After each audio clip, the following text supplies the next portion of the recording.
मानव भूगोल चैप्टर में हमारा जो अगला जो प्रश्न है वो बनता है हमारा मानव भूगोल की विचारधाराएं। क्या है?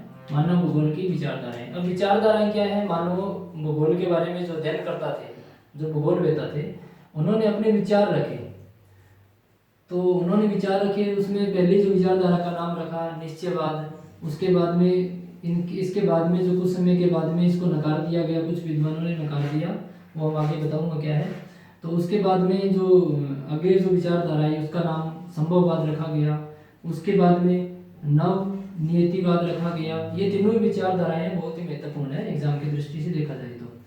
जो नव नियतिवाद है इसका दूसरा नाम है रुको और जाओ।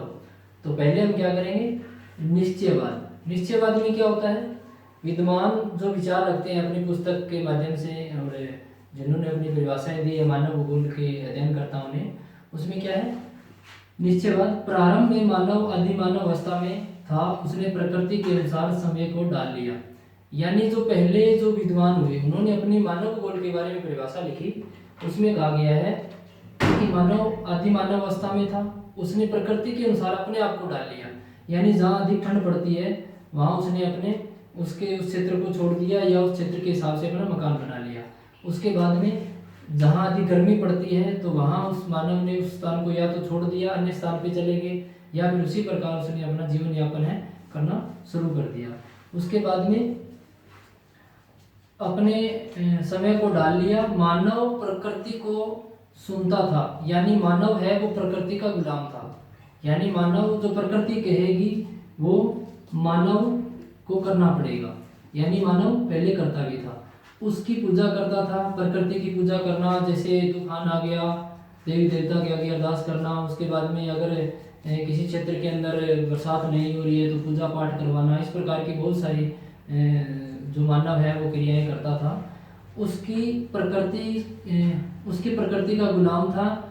इस विचारधारा का विकास, जो विचारधारा को जो देने वाले जो मुख्य विद्वान थे उनमें नाम आता है अरस्तु, स्ट्रेबो, कांट, रीटर, रेटजेल व हटीगटन तथा कुमारी सेम्पुल। ये अमेरिका के दोनों विद्वान थे।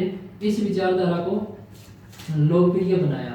लोकप्रिय बनाने का अर्थ है इस विचारधारा को आगे बढ़ाया और अपनी पुस्तकों के माध्यम से या फिर अपनी परिभाषा के माध्यम से और मानव तक पहुंचाया। तो दूसरी विचारधारा है, उसके बाद में संभववाद आती है। जो पहली विचारधारा है उसको नकार दिया जाता है। नकारने का मतलब है जो ये विद्वान हैं इन्होंने अपने विचार रखे, उनको लुसियन पाई, फेब्रो, विडाल डी लाप्लास, इन्होंने क्या कहा? नहीं भाई, मानव है वो इस प्रकार नहीं करता था। ठीक है, यानी मानव है वो नहीं करता था। कुछ शताब्दी के बाद में ये विचारधारा इन्होंने रखी, उसका नाम रख दिया संभववाद। अब संभववाद में क्या होता है? कुछ समय पश्चात मानव का विकास हुआ और वह प्रकृति पर निर्भर न रहकर अपनी इच्छा से कार्य करने लगा था। यानी पहले में क्या है? मानव प्रकृति के अनुसार काम करता था।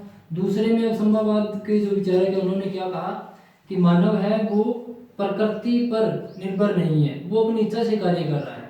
प्रकृति है उसकी नहीं मानेगा, मानव जो खुद है अपनी इच्छा के अनुसार कार्य करेगा। अतः प्रकृति मानव के सामने तुच्छ दिखने लगी। तुच्छ का मतलब है प्रकृति मानव के सामने कुछ नहीं है। मानव जो संभव, जो उसकी इच्छा आई उसने वो आविष्कार कर लिया और उसी के अनुसार अपने आप को डाल लिया। इस विचारधारा का विकास लुसियन फेब्रे, विडाल डी लाप्लास ने किया। यानी जो ये विचारधारा जो देने वाले प्रथम विद्वान थे लुसियन फेब्रे, विडाल डी लाप्लास, ये थे। इस विचारधारा के अनुसार प्रकृति मानव की गुलाम है। पहले में क्या था? मानव प्रकृति का गुलाम। अगर हम सीधी साधारण भाषा में समझे तो मानव है वो प्रकृति का गुलाम है पहले में। और दूसरे में क्या है? दूसरे में प्रकृति है वो मानव की गुलाम है। ठीक है, अब ये जो दोनों विचारधाराएं थी इनका विकास इन विद्वानों ने किया और अपनी पुस्तक के माध्यम से उन्होंने लोगों तक पहुंचाया। उसके बाद में क्या है? कुछ समय के बाद में फिर कुछ विद्वान हुए, उन्होंने अपनी विचारधारा रखी और उन्होंने क्या किया? निश्चयवाद को भी नकार दिया, यानी मानव प्रकृति का गुलाम है और प्रकृति मानव की गुलाम है। इन दोनों विचारों को उन्होंने नकार दिया। उन्होंने एक विचारधारा और रखी और उसका नाम रखा नव नियतिवाद। नव नियतिवाद यानी इन दोनों के बीच का मध्य मार्ग अपनाया उन्होंने। तो उन्होंने क्या कहा, उन्होंने कहा यह एक नई विचारधारा है, नई यानी ये एक नई विचारधारा है, दोनों को नकार दिया गया इसमें। यह निश्चयवाद और संभववाद के बीच का रास्ता है, यानी ये बीच का एक रास्ता निकाला गया। बीच का मतलब न तो मानव प्रकृति का गुलाम है, ना प्रकृति मानव की गुलाम है। इनका कहने का सिंपल ये है। इसके बाद में इस विचारधारा के अनुसार न तो मानव प्रकृति का गुलाम है और न प्रकृति मानव की गुलाम है, परंतु अब देखो दोनों विचारधाराएं नकार दी गई, परंतु क्या है, परंतु मानव प्रकृति का एक सीमा तक प्रयोग करके आगे बढ़ सकता है। यानी मानव को कुछ रुकना पड़ेगा, इसी विचारधारा के अनुसार मानव को रुकना पड़ेगा, कुछ हद तक रुकना पड़ेगा, फिर आगे बढ़ेगा। ठीक है। तो जो तीसरी विचारधारा उसमें क्या है, परंतु मानव प्रकृति का एक सीमा तक प्रयोग करके अपने आप को आगे बढ़ा सकता है। इस विचारधारा का विकास ग्रिफिथ टेलर ने किया था। यानी जो ये विचारधारा देने वाले जो प्रथम विद्वान थे उनका नाम है ग्रिफिथ टेलर। और जो हमारी जो ये विचारधारा है, तीसरी विचारधारा है, ये दोनों के मध्य मार्ग की विचारधारा है। इसका जो तीसरा नाम है, एक तो इसका नाम हो गया नवनियतिवाद, नवनियतिवाद, और दूसरा नाम हो गया रुको और जाओ, और तीसरा हो गया मध्य मार्गी विचारधारा। ठीक है। चलो आपको एक बार थोड़ा सा सिंपल भाषा में बता देता हूँ। निश्चयवाद के जो विचारक थे वो आपको नाम याद रखना पड़ेगा, अरस्तु, स्ट्रेबो, कांट, रिटर, रेटजेल, एटिगेटन, कुमारी, सैंपुल। तो ये आपको कम से कम 2 या 3 विद्वानों के नाम याद होने चाहिए। तो पहली विचारधारा वो क्या कहती है, वो कहती है मानव प्रकृति का गुलाम है। ठीक है। तो पहली विचारधारा उसमें मानव प्रकृति का गुलाम है, यानी प्रकृति जो चाहेगी वो मानव को करना पड़ेगा, उसके अनुसार मानव को चलना पड़ेगा।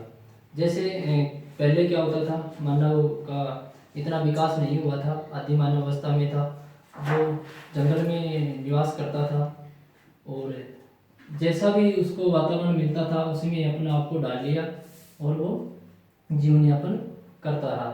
उसके बाद में कुछ समय के बाद में मानव ने धीरे धीरे विकास किया और जो विचारधारा आई, जो विचारकों ने विचारधारा रखी संभववाद, उसमें क्या हुआ, प्रकृति मानव की गुलाम। अब मानव ने विकास कर लिया, बहुत बड़े बड़े आविष्कार कर लिए।